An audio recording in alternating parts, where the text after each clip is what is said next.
Hi, guys. I think that I am live. I don't know how technology works, so it's possible. Please let me know if you can actually hear me and see me and all of those wonderful things. I am very excited to be talking about kitty cats today. It's going to be amazing. But before I actually get into everything, I want to make sure that all of the technology is working because, again, despite the fact that I have done this like 1,000 times, I have never gone live on my channel before. So I have never been in control of all of the stuff. And in addition to that, I have allowed my kitty cat Booger to have free reign of the studio today, um, which, means he's going crazy. And you're probably going to hear a lot of, bags playing and, oh, he's playing with wires right now. He's really enjoying it.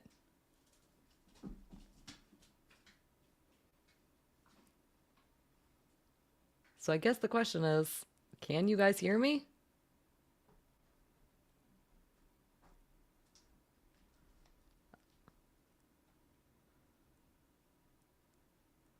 I'm not actually sure that you can.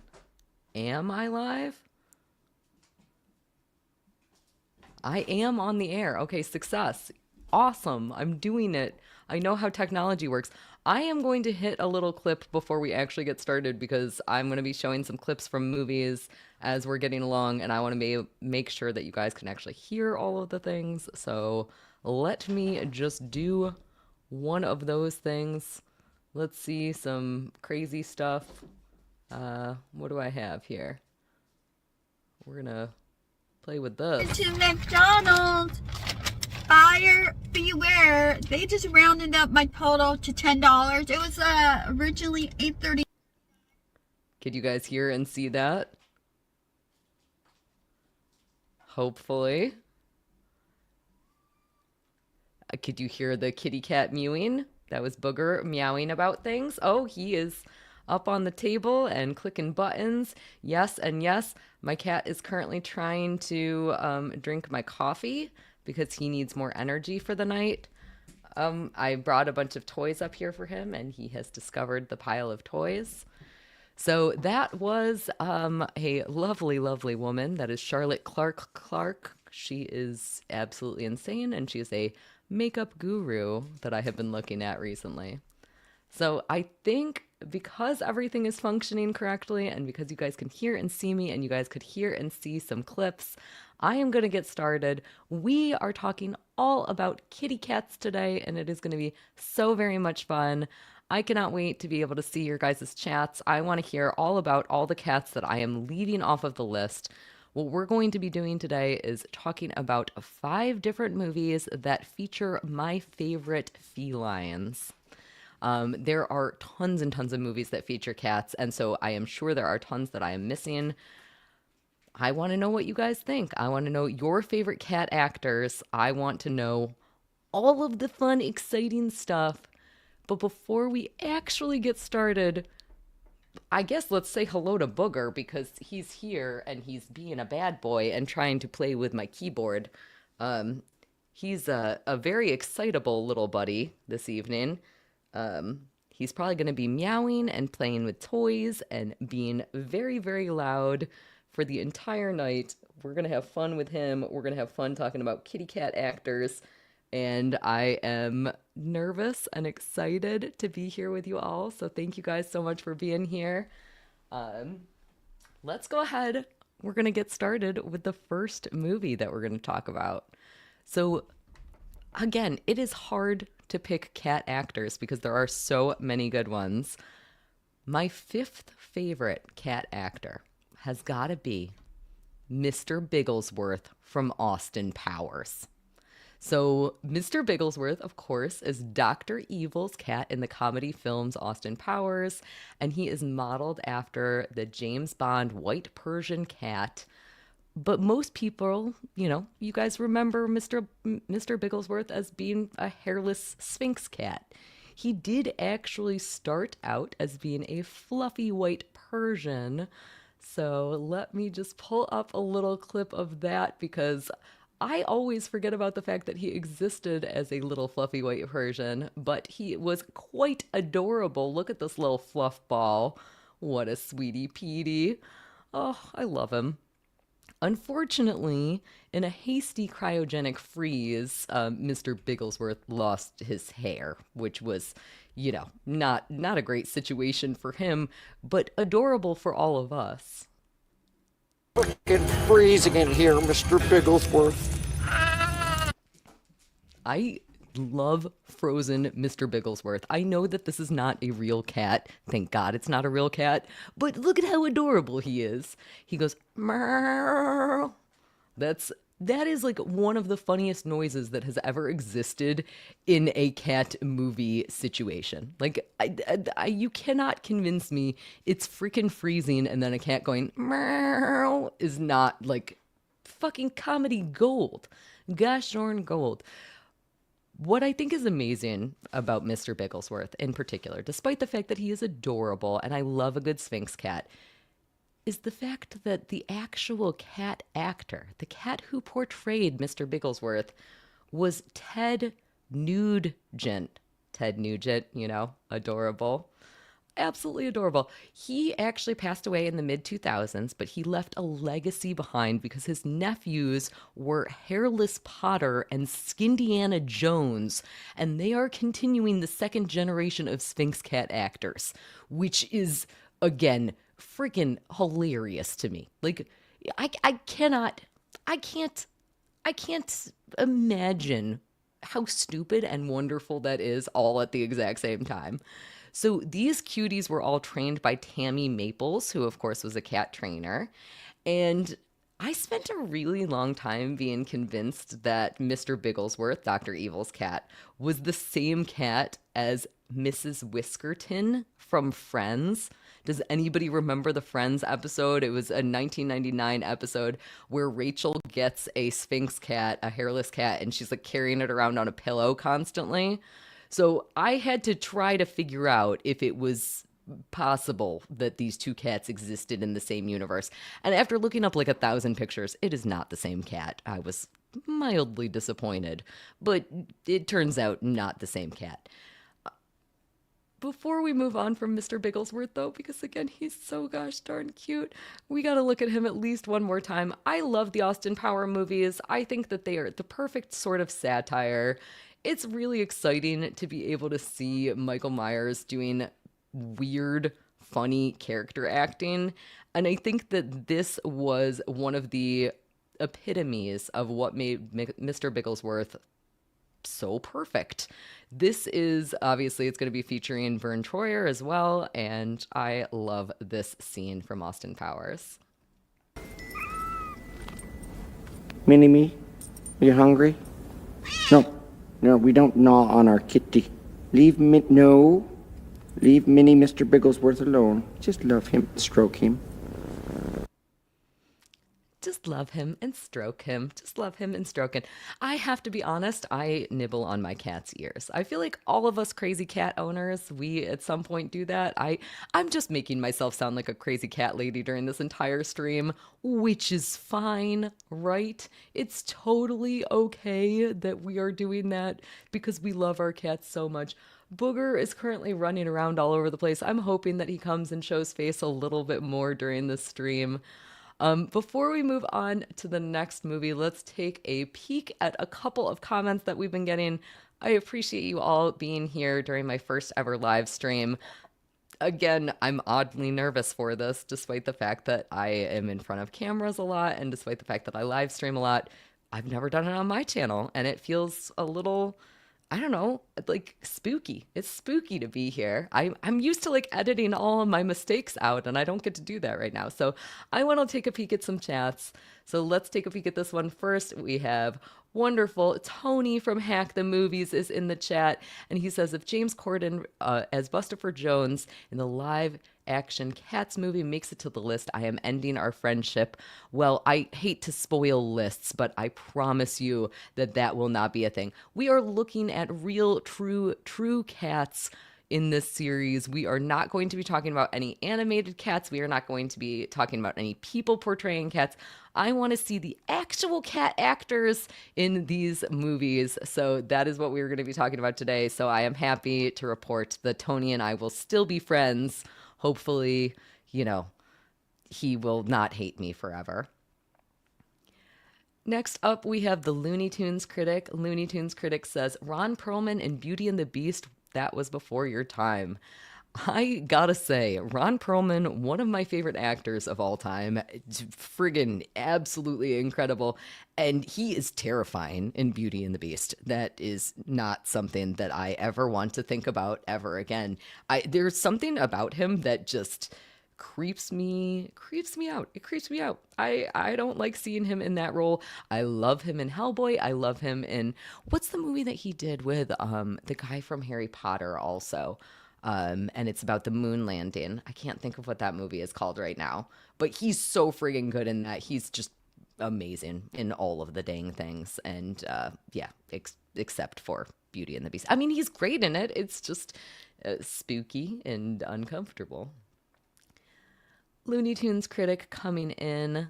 Librarian fetish initiated. Why, thank you. I am wearing my glasses today because I need to be able to see your guys' chats.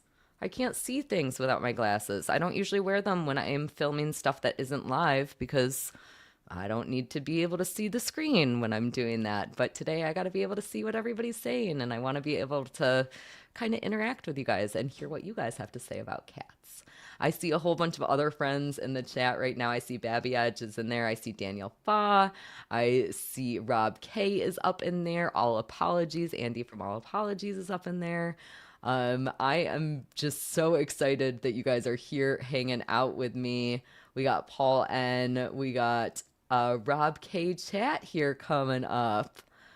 He says, for $5, the Cat from Hell story takes in the Tales from the Dark Side movie and one of the... see, this is why I don't go live, you guys, because I can't fucking read.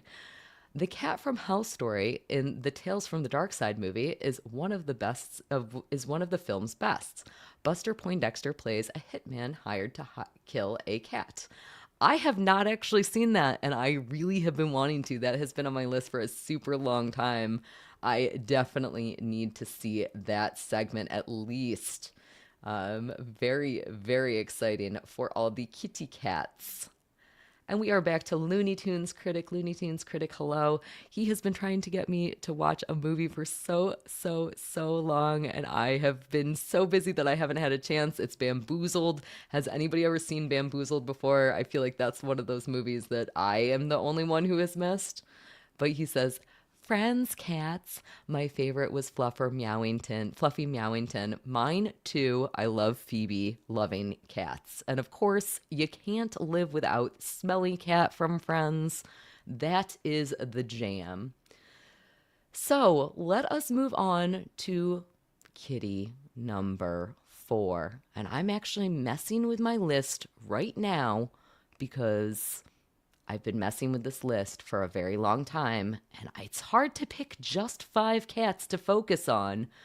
We are going to move on to Sassy from Homeward Bound. Sassy is like the epitome of cats in movies. You like when you say to somebody, hey, what's your favorite cat in a movie? They're going to either say Sassy, or they're going to say Binks from Hocus Pocus, or they're going to say the cat from Alien. Like those are the ones. Maybe Godfather. But I feel like Sassy is just the epitome of it. This movie came out in 1993, and it was an epic Disney adventure film that followed 2 pups, Chance and Shadow, along with their feline friend Sassy, and it is all about courage and friendship, and the trio all embark on a quest to find their owners, but their travel takes them into the wilderness and the countryside and into some very dangerous situations, and all they're trying to do is find their way home. So this was like one of my favorite movies when I was a kid. I absolutely loved it. I wore out the VHS of this. I could not get enough. Sassy, of course, she's sassy, unsurprisingly. That's the whole thing about Sassy. But she's also a little bit of a drama queen. So we're going to check out a little clip of Sassy freaking out after the doggos play a prank on her. I know how to play clips. Nope, I don't. There she is. My brothers and sisters, I have never in my life, I think my fur is falling out. I'm losing my fur. Hey. She's losing her fur. I think that this is one of the greatest scenes ever. Of course, Sally Fields was the voice actor for Sassy, and she is like the perfect casting for that. That was like, she's sassy. Sally Fields is a little sassy. But the main cat actor ooh, again, the live thing, it freaks me out a little here. The main cat actor who portrayed Sassy was actually Tiki. So Tiki was originally rescued from a kitten mill. Tiki had kind of a hard life, and her owner slash trainer, Tammy Maples, talked all about Tiki's background in a 1997 article with the Seattle Times, where she basically said that Tiki was declawed and she lived in a cage for almost a year and a half before she came to Tammy. So this cat had a rough upbringing and she had no formal training. But she does some pretty insane stunts within the movie itself. I mean, again, if you've seen Homeward Bound, you know that this cat is doing all these crazy things. So this is a stunt here where Sassy is getting catapulted off of a seesaw and landing in a sandbox. And she does a great gosh darn job about it. It's adorable and yet terrifying all at the same time. I love Tiki the cat. I love Tiki the cat. I love a good Himalayan. Himalayans are so friggin' adorable. But the seesaw scene is not the most intense stunt that Tiki ended up doing.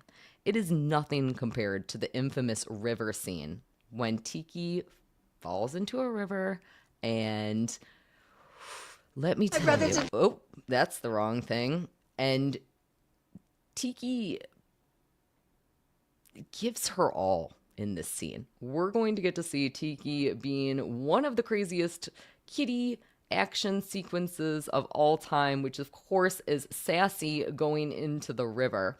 This scene was so hard for me to watch as a child, and it was even hard for me to pull clips from the scene because she is basically going into the river, she gets swept away, and she's nearing a waterfall. And they filmed the scene by putting Tiki into very shallow water. Thank goodness. And they had a harness on her the whole time. And when they had that harness on her, they basically connected her between two different harnesses. And they released her from one trainer so that Tiki would swim over to the other trainer, again, harnessed the whole time. They also had 4 people underwater to monitor her safety. But regardless of the fact that I know that Tiki was totally safe during all of this, I'm like, I can't watch it. I don't like watching it. And knowing that she is like an abused cat from her childhood, and then they put her into this sequence, that makes it that much more harrowing to watch. Like, this is an untrained cat that you are now putting into the water in all of the crazy times, and she still did such a freaking great job. One of the things I was so excited to learn about Tiki, though, was that her stardom did not end at Homeward Bound, because she ended up joining the cast of Caroline in the City. Do you guys remember Caroline in the City? It was an NBC sitcom that starred Leah Thompson, and it was all about like the life of a cartoonist in New York City. It was just one of the most dumb. I feel like it was on for like maybe 4-ish years, and yet I watched every single episode of it. And I liked it for some stupid reason. So I figured before we move on from Tiki, the cat who played Sassy in Homeward Bound, we had to check out at least a little bit of that Caroline in the City stuff. So this is going to be Tiki in a Caroline in the City episode. Oh, great. You have a cat. Oh, this is Salty.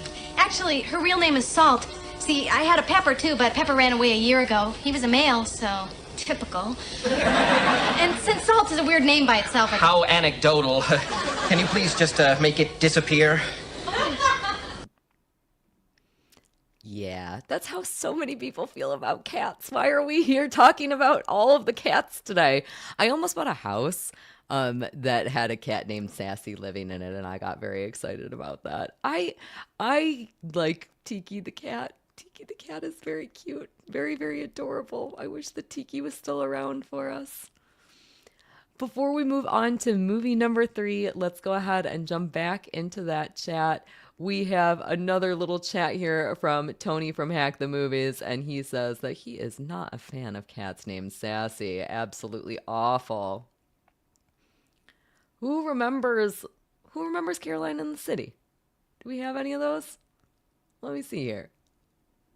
I'm not seeing anybody remembering Caroline in the City, but I do see that we have Dave D here for $20. Thank you very much. Fuck Sassy, Chance for life. I think that all boys liked Chance the dog so much better than they liked Sassy. I am also extremely convinced, 110% convinced, that the movie Homeward Bound is the reason that I think that all boys are dogs, or all dogs are boys, and all cats are girls. Like, that's why. I got my current cat, Booger. He is a boy, and I called him she for like the first 2 weeks that I had her, because I was like, no, cats are girls. Cats are girls. Boys liked Chance. Nobody liked Shadow, because Shadow was like old man, boring dog. Shadow. Nobody even cares about him. But all the little girls, we liked Sassy, and all the little boys, they liked Chance. That was the important things about Homeward Bound, right, you guys? All right, let's see here. Do we have the Caroline in the Cities? I'm going to be honest, I'm so overwhelmed with how many people are loving the chat right now. It is making me very excited. I am getting shamed though, because Kinky Loco is in the chat and he says, "I loved Shadow, you bitch." That makes sense because you are an old man at heart, Kinky Loco. I believe you in all of the ways. I absolutely love it. And we also have producer Chris in the chat here. He is saying Booger is definitely a boy. He is definitely a boy.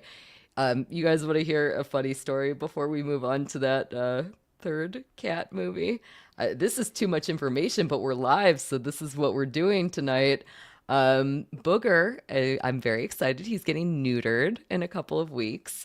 And I am the weirdo that asked my vet if I could keep his bits. So Booger, who I often call Boo, I am going to be getting to keep his boo berries, and I'm going to frame them and hang them in my house. And then I'm going to shame him every time he is a very, very bad cat, because he is. I actually cannot believe that he's not here hanging out with us right now. He slept all day, so I thought for sure he would be destroying everything, but he just pulled a couple of toys off of my desk and then ran in the other room. So perhaps he will join us in a little bit, or perhaps he won't, because he just heard me talking about the fact that I am going to be, keeping his boo berries in a framed picture. I'm going to tap the glass whenever he's bad. I'm going to go, "See what I did to you?" So, All right, let's move on. We need to move on. We are going to be talking about kitty number 3 on our list of amazing cat actors. And we are going to be talking about a cat actor that is so good that everyone thinks that he's an asshole, but really he's an incredibly good kitty. That's right. We are talking about the cat from Inside Llewyn Davis. I am not good at sharing the things. Let's do it. We got it. Yeah, look at this kitty right here. We're going to check out some little clips from this kitty. This movie was released in 2013, and it is a black comedy drama set in the 1960s, directed, written, produced, and edited by the Coen brothers. It follows a week in the life of Llewyn Davis, who is a folk singer struggling to achieve musical success while keeping his life in order.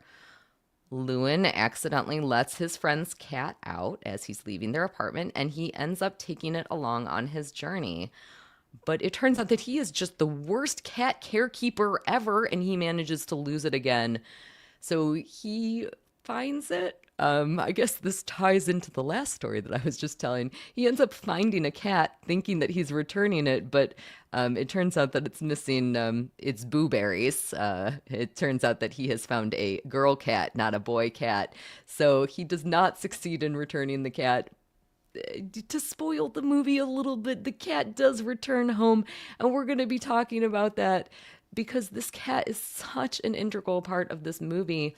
But he wasn't actually originally in the script. The Coen brothers realized as they were writing the script that there was zero plot and the movie made no sense whatsoever. So they ended up adding in the cat to kind of bind the story together.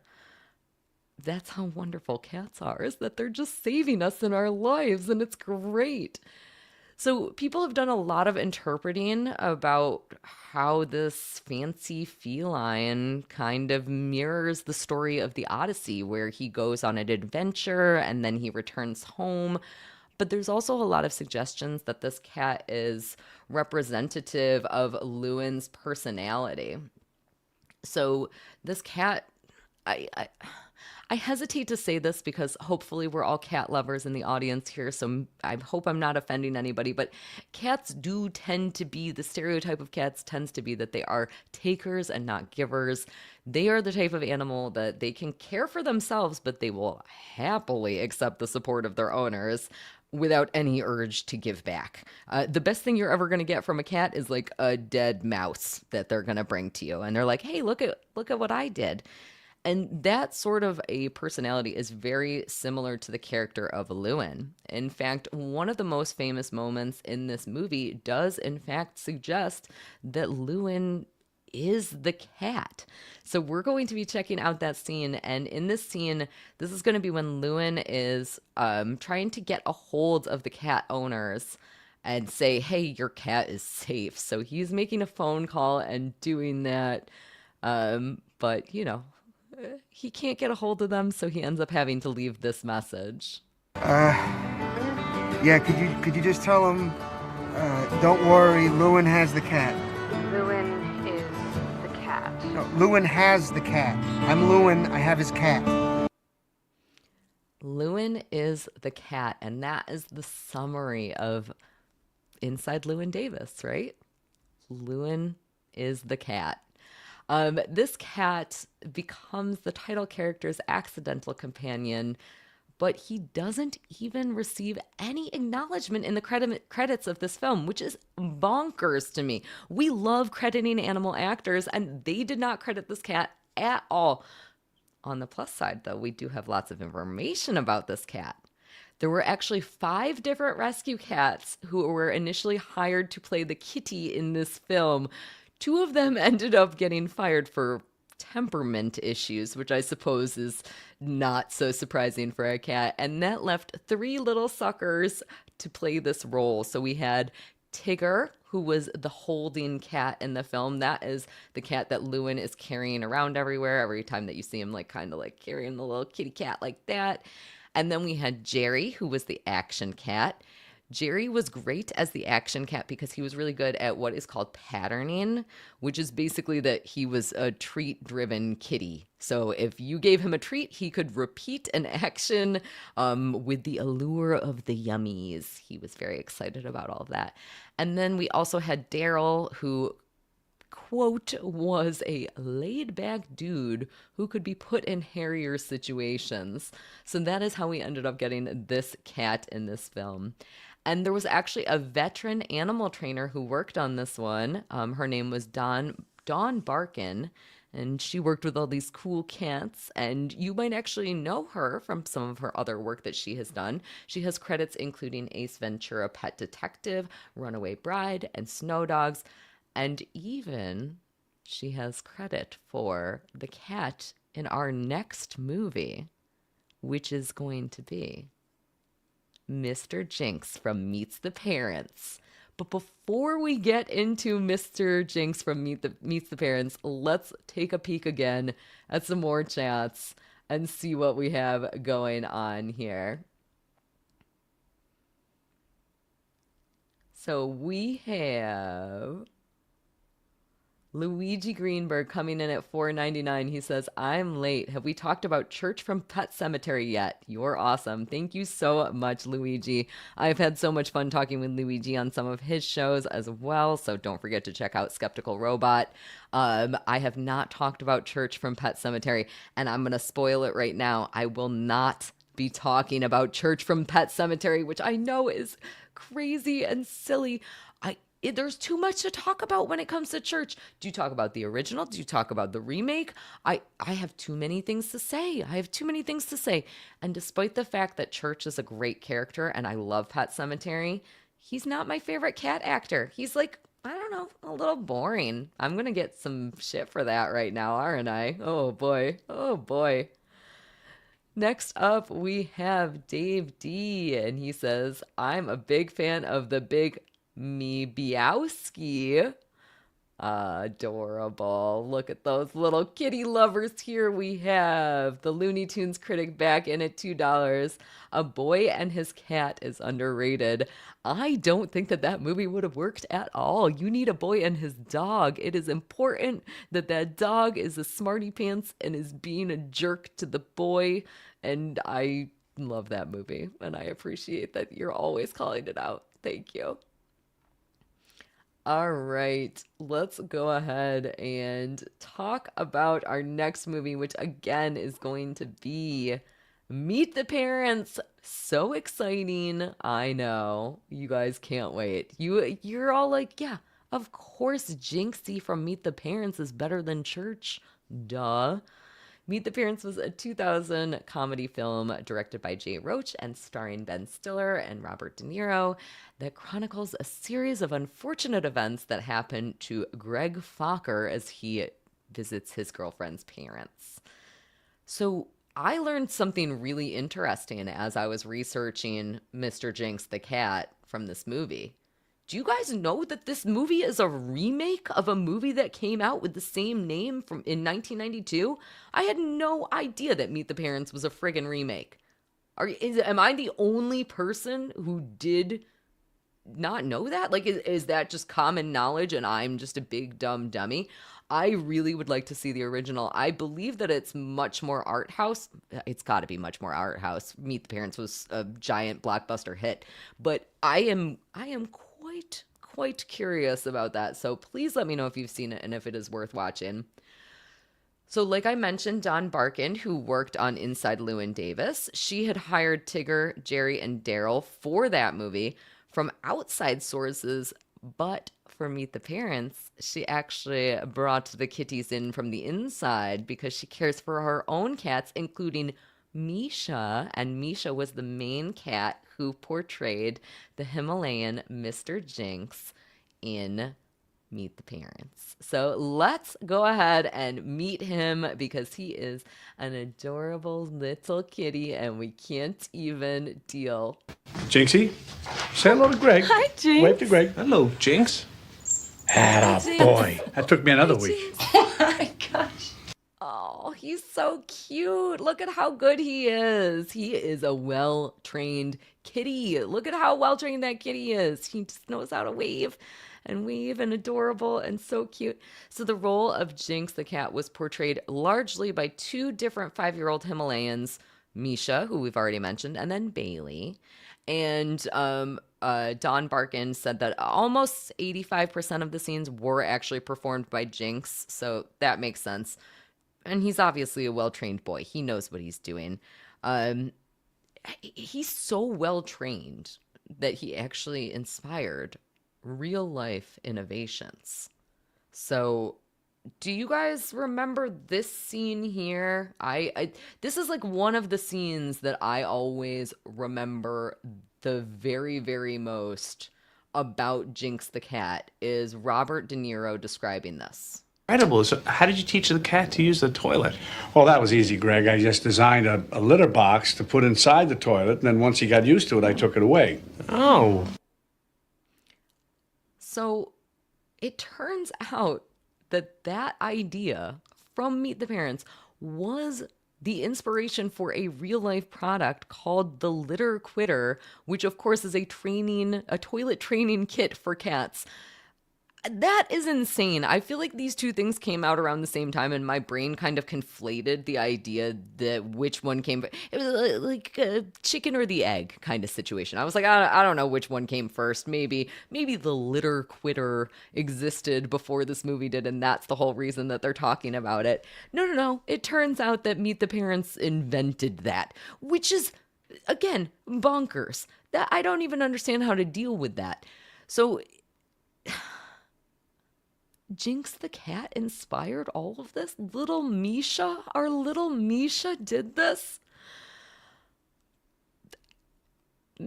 Little Misha. Oh, what a sweetie Petey. So I like the Himalayas because we already talked about Homeward Bound and now we're on to Meet the Parents. I want to talk a little bit about one of the scenes also in Meet the Fockers, which came out in 2004, so 4 years after the original Meet the Parents. The first time that I saw Meet the Fockers also was with my grandmother in the movie theater, and it was the first time that I realized that my grandmother knew what sex was. Like, I knew that adults knew what sex was, but I was not aware of the fact that my grandmother did. So that was a very uncomfortable experience for me. I just love the idea. So Jinx obviously knows how to use the toilet, but Jinx gets even better at that because Jinx learns how to do all the flushing of the toilets, and that leads to a very harrowing scene within Meet the Fockers, which of course is, this toilet flush of a little pupper here. Many great animal actors in this scene. Don't do it, Jinxie, don't do it. But he's gonna. Oh no. Oh no. Oh no. So evil. I like how Jinx is just like looking over the edge of the toilet like, oh no, I got it. I got this. It's gonna be great. It's gonna be great. So yeah, again, that was Misha the cat. So sweet. I feel like I just want to do. There's so many great moments in Meet the Parents.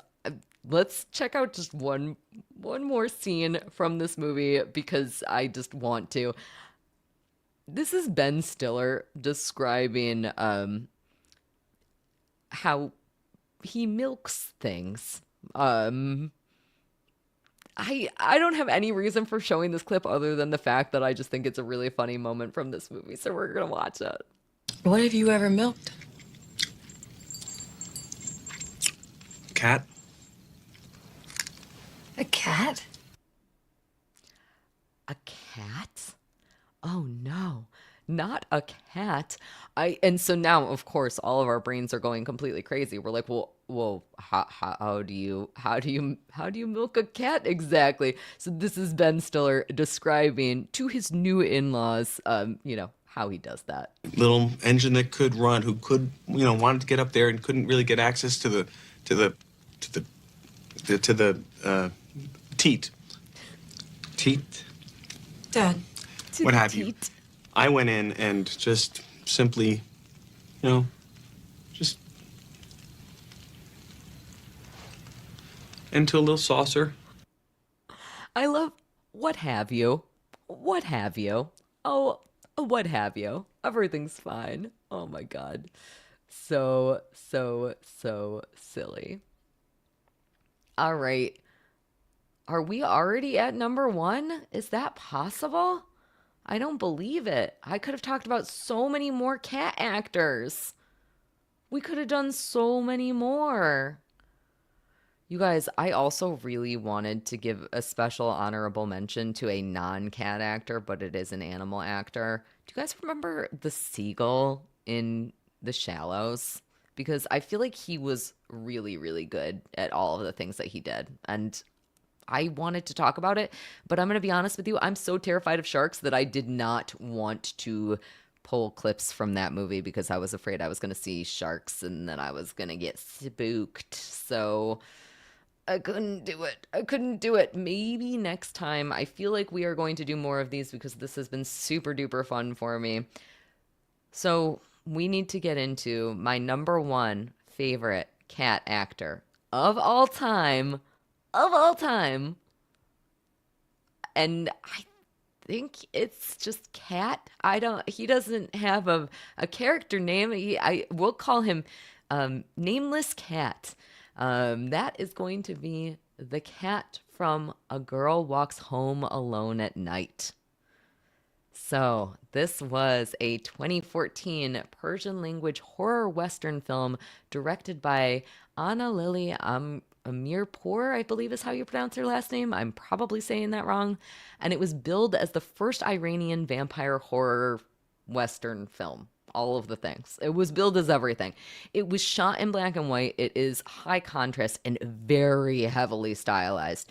Think almost like a Sin City sort of vibe, but in a ghost town in Iran with a skateboarding vampire and also a cat.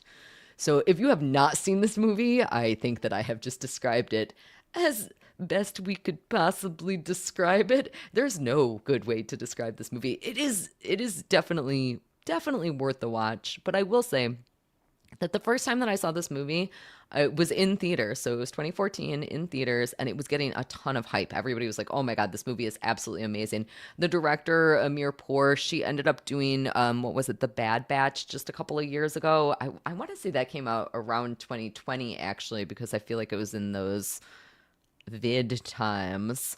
But she was getting just a ton of attention for this film, and people were all saying it was absolutely amazing. I came out of the theater saying, wow, that movie was not at all for me, but my God, give that cat the dang Oscar. I thought that cat was like just absolutely stunningly perfect. I could not imagine a better cat on screen than this little lovely thing here. It is a beautiful cat. It has stunning eye contact. You can't imagine a better cat actor than this one, even though it hardly does anything. So I just rewatched this movie last night to see if this cat held up, and yeah, he's pretty freaking great. But it turns out I'm still not actually a huge fan of this movie. I know all the cinephiles are like cringing right now. Everybody's like, no, A Girl Walks Home Alone at Night is amazing. It's not for me.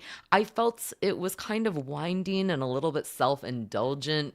I guess you could kind of say that, like, of the 2014 weird genre bending movies, this one being about a skateboarding vampire horror Western love story, and then having Der Samurai, which came out the same year, which was a werewolf samurai cross-dressing love story. I definitely preferred Der Samurai to this one. However, Der Samurai does not have a cat in it, so boo to that.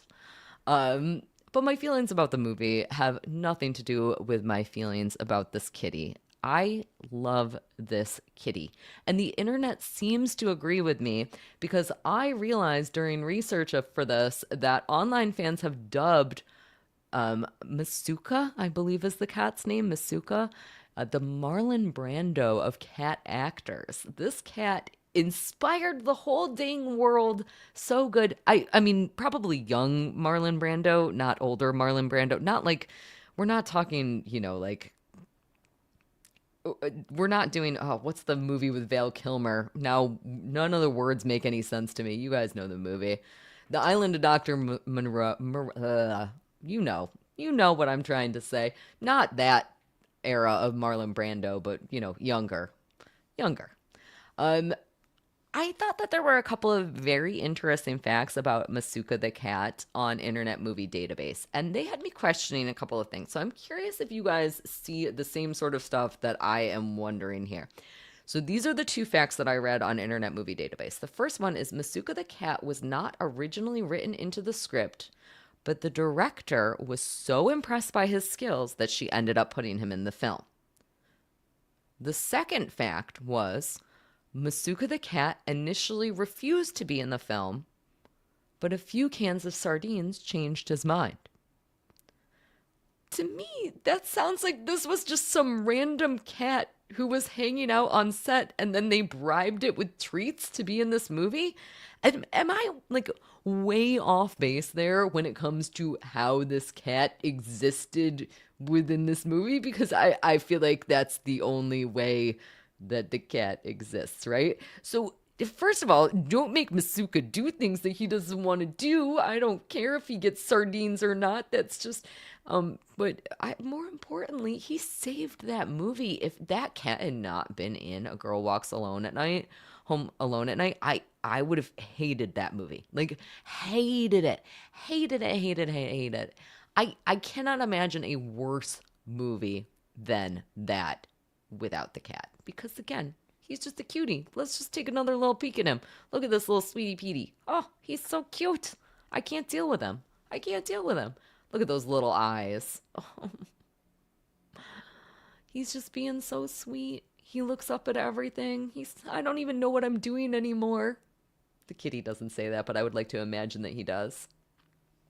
He knows exactly when to move his head, and I think that one of the last scenes that we see here, so this scene here with him sitting in the car, this is one of the last scenes in the film, and it is just iconic. He looks at the camera at exactly the right time, he moves his head at exactly the right time. He is the thing that makes that movie go round. It's so interesting that both Masuka the cat and also the cats who were in Inside Llewyn Davis were not initially in the scripts, right? It turns out that people really like cats, and I'm not surprised to hear that because I myself am one of those people. My kitty just has decided that he doesn't want to hang out with us at all tonight, which is shocking because usually when I try to keep him out of here, he is just playing with everything and being a pester. But tonight he's not. So I think that as we close out the evening, we'll talk about a couple of honorable mentions, but let's take a peek at some of the chats that we have here. Before we do that, we have so many people here. Daniel Fa says the cat from outer space better be on this list. I'm sorry to disappoint you, Daniel Fa. It's going to be okay because we're going to do so many more conversations about all the kitties. There's too many. There's too many. Luigi Greenberg knows. He says Booger has been very well behaved today. Luigi just recently got to see Booger behaving not so great while we were filming an episode of The Entity, which will be coming out on my channel somewhat soon, probably within the next month or so. Also, have you guys seen The Entity? Because I never had, and that movie is amazingly good. I'm going to go ahead and say that is my favorite ghost movie of all time. Above Poltergeist is what I'm going to go ahead and say right now. Amazing. Absolutely amazing. We have other people here. We got Rob K again coming, and we got Cat Stevens. We got Cat Dennings, two of my favorite cats. I think Cat Dennings is with a K, but I do love me some Cat Stevens. I'm a big fan of the movie Harold and Maude, which of course Cat Stevens did the soundtrack for. We got Babbage coming in with Eartha Kitt. All those double little kitties. We got Cat Winslet. Oh yeah, so cute. And here we have Hunter Duke coming in with $10. Kaylee Live. And YouTube has gotten that much better. Mrs. Duke and I can't wait to see you at Hackamania. I can't wait to see you guys at Hackamania. And if anybody out there is considering coming, Hackamania is going to be live May 9th. I know what dates. May 9th through the 11th in Las Vegas. I will be there performing live with Who Are These Podcasts and also with Dr. Steve for Weird Medicine. I'm going to be joining him for his last ever episode. I cannot wait. It is going to be so very much fun. And Hunter and Mrs. Duke, you guys are always so appreciated.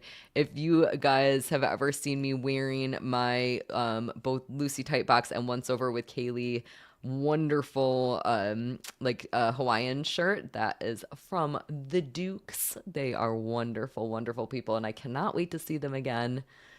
We also have here coming in 170 and Beyond saying the Bad Batch, which is directed by the same director as A Girl Walks Home Alone at Night, was very weird, but I remember kind of liking it.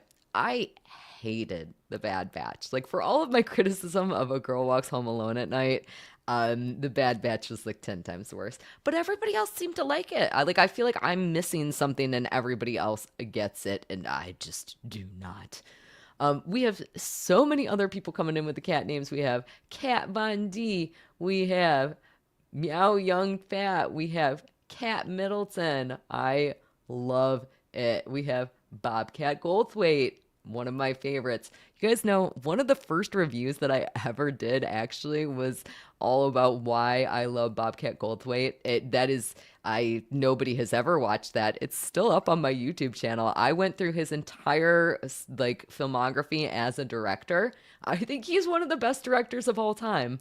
You'll never be able to argue with me about that, but you should go check out that old video that I did there.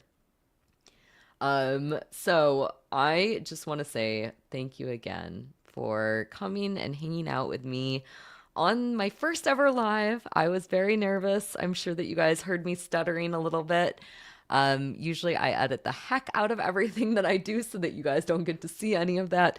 But it was really fun to come and hang out and chit chat and, you know, exist in a universe with you all. This has been a wonderful Tuesday night. So before we close out, let's talk about some honorable mention cats. I didn't even talk about Alien, and I can't believe that none of you are screaming at me about that. Why is nobody screaming about the fact that I'm not talking about Alien or The Godfather? Come on. Amazing cats. Absolutely amazing. Who else is super awesome? We have, I think I mentioned this a little bit early on, but Binks in Hocus Pocus. That's a great cat also. Jonesy, Rob K. Yes, absolutely. Jonesy, freaking great. You know who else is great that I couldn't find anything else about, or that I couldn't find anything about? I wanted to include so badly Orion from Men in Black. So badly.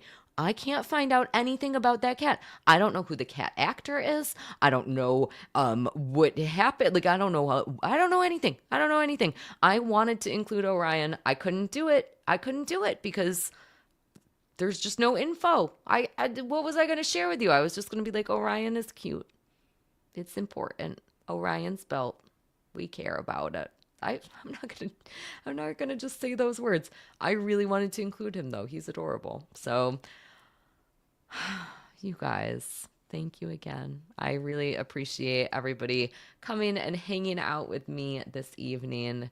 I'm going to close it out for tonight. I want to remind everybody to like and subscribe. This was so great. I am sure that I will do more lives. Perhaps we'll talk about dogs next time. And then after that, we'll jump back into cats because, again, there's just too many to talk about in one episode. So thank you guys all. I appreciate everybody hanging out. Thank you guys for the super chats, for the hanging out. Let's close out with just a little bit more kitty. Who else kitties do we have? Let's gnaw on some ears again. Mini-me, are you hungry? No, we don't gnaw on our kitty. Leave Minnie Mr. Bigglesworth alone. Just love him, stroke him. Just love him and stroke him. And that is exactly what I am going to go do with Booger right now. So thank you guys all, and I will see y'all soon. Have a great night. Bye.